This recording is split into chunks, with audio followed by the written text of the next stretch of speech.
afternoon, guys. So we are back here at the Sunset Boulevard. Diri guys sa may Kagbang section. So the last time nga kita diri, I think November last year, ano. So currently though gamay lang changes, I think ang ari lang subong is ang center aisle naton do may mga suga na naglikad daw wala. Then ang sa may kilid naton dire is do may mga fixtures naman to, pero we have seen some photos nga kung gabi nagasiga ini siya, no. So tanaw naton karon kung if we could catch up the night time kung nagasiga na gid man siya. And then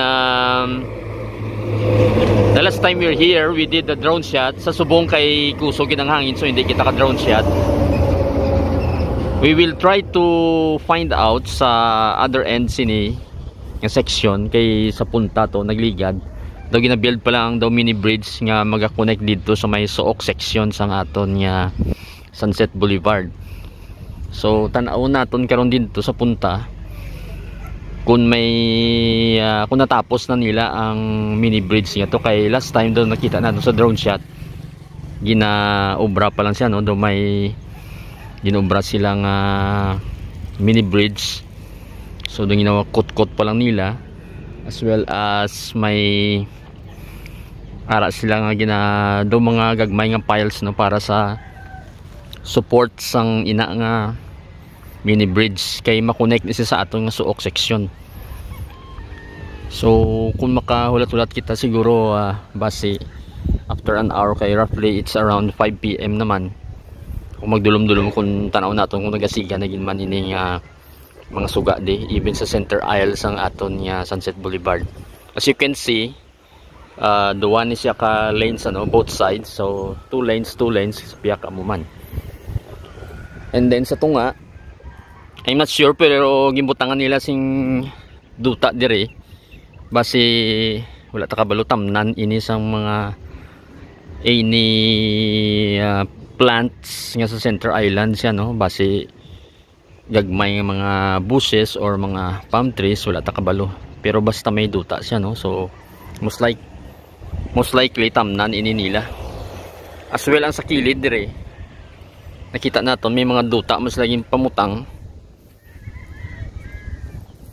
so base tamnan man ini kasi siling naton last time like sa similar sa aton nga mga bike lane kag mga linear parks naton may mga tanom na siya, even sa may C1 naton nga bike lane, no. So may mga tanom na dito gin pang butang, kag ang sa may dito gani sa may lapit sa may hibawan nga crossing sa atong flyover, ang aton dito nga C1 bike lane may mga dalagko na nga tanom, no. So probably base mang silo mo sila sa mga lagko nga kahoy, they don't need to plant nga seeds or gagmay pa lang. Usually dalagko na nga kahoy ginakarga lang siguro sa mga dump trucks, then relocate lang sa any site nga gusto nila butangan. So ini may mga, as you can see there, base dira ibutang ang lagko nga kahoy. So kung tanaw naton hindi gali, so I think drainage system. So drainage system ni siya gali, guys. Pero ang iba nga section dito sa aton nga C1 yung bike lane may mga dalagko na itong tanom subong. So probably ina drainage system man. And then may other plants nga tamnan sa mga ornamental plants, ano. So try na to magkanto dito sa punta. Check naton dito kung may bag-o dito nga mga yung pamutang nga pavement blocks or base ang mini bridge base uman na. Kaya ini medyo malawig ni siya, guys, so siguro at least the most siguro 1 kilometer ni siyang distance gani. So i-check naton. Okay, guys, so ari ko dire sa part sang curve nga section, ano, which is the end sang ginalinan naton kay na. So naga-curve na siya, guys, kung tanaw naton. So naga-curve na siya, no, pakadto dire. And then sa likod ko is ang siling naton nga mini bridge, which is ang connector pakadto na sa may Sook section. So kung tanaw naton dire amo ni siya ang progress dire subong, ano. So may mga heavy equipments pa dire, may mga pavement blocks pa. Kay ina siya pamutang na dire sa dire nga parts sing aton nga bike lane. So probably isugpon man nila didto. So ara to ang current nga end sa ilang obra. Sa piyak nga side wala pa. Even though didto complete naman, no. So dire lang nga section wala pa. So i-check lang naton ang dire. So malakat-lakat kita kadali. Okay, ang mini bridge ara naman siya. Pero sa matapos. So may I think daw half sang mini bridge yan eh. Yes, half siyang mini bridge na siminto na. So maka-cross na di later on.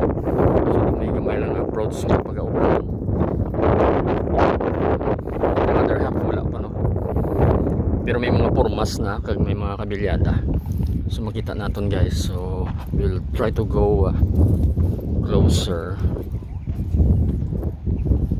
So ara siya. So may mga kabilyada, then may mga formas. Well, this one yung siminto na siya guys.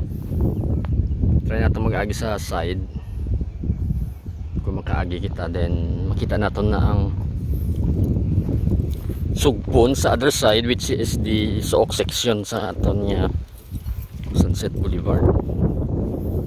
I'm not sure kung ang kaina nga mga salakyan, but I can see that there are tracks. So possible nga nag-aagi na di mga salakyan. So muna siyang mga piles support sa bridge. So wala pa ni so mga piles pa lang na. Well, this one na rin na siya, may siminto ng babaw, pati yung mga beams yan, no? Ang reason niya may mini bridge dili kay man may creek yan nag-cross dili sa area nga ni. So amo na siya may creek.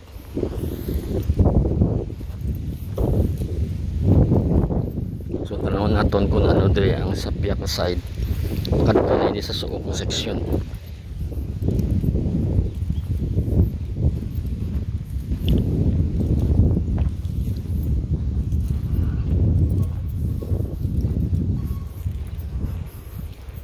Tulutan na kita dia kung anong progress bila.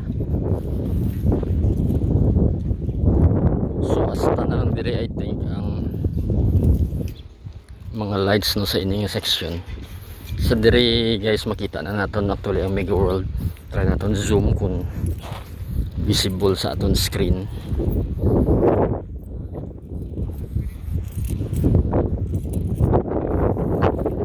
So most probably 1 year sulusubra lang matapos na giniguro tanan. So ara yung view sa ining side ang aton nya mini bridge. So may siminto na, no. So elevated siya siyempre kay taytay siya. So ini partly daw may pagka-approach na gani ini. So medyo gataas na diri nga section. So sa subong we can see nga diri lang anay asta ang section niya ini. So most probably ang sa ulunhan bali dalan pa lang siya pero wala pa siya semento. Dalan niya tapan pa lang. Pati mga lights nga sa Central Island araw na. Masyado git ka kusog sing hangin.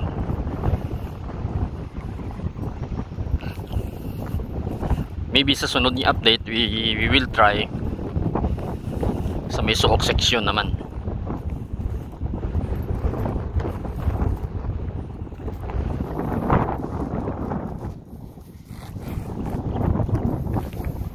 So ang Mega World, try natin zoom kung makita natin diri.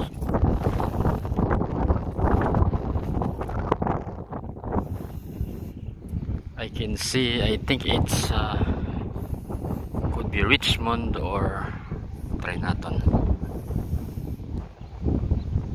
So wala siya guys.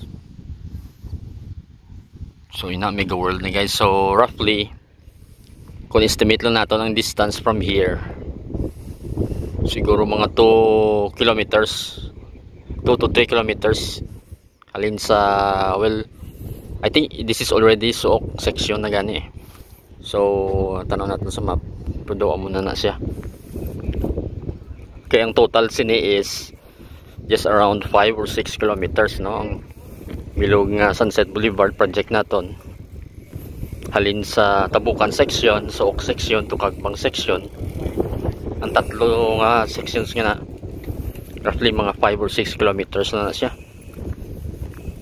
So ini kung mga 2 kilometers ini ang pakanto dito sa may C1 crossing, no, sa Suok area, and then another 2 or 3 man, so mga 5 or 6 kilometers lang total. Makita gani naton nga may mga lights naman, no, nga sa Center Island sa other side. So malakat-lakat lang kita kay check naton.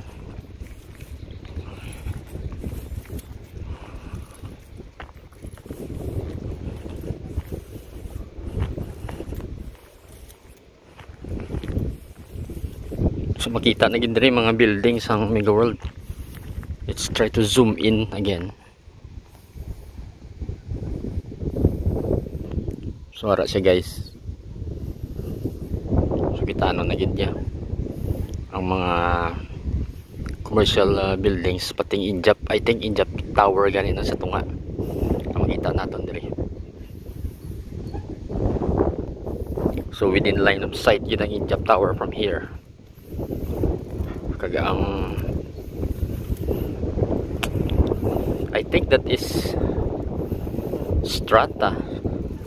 Well, i-check natin karon while editing kung Strata magid. Kaya sa left side amo na mga new buildings ang Mega World.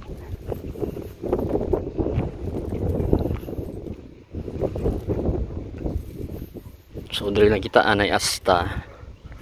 So siguro sa next naton nga update sa piyak naman nga side kita, no.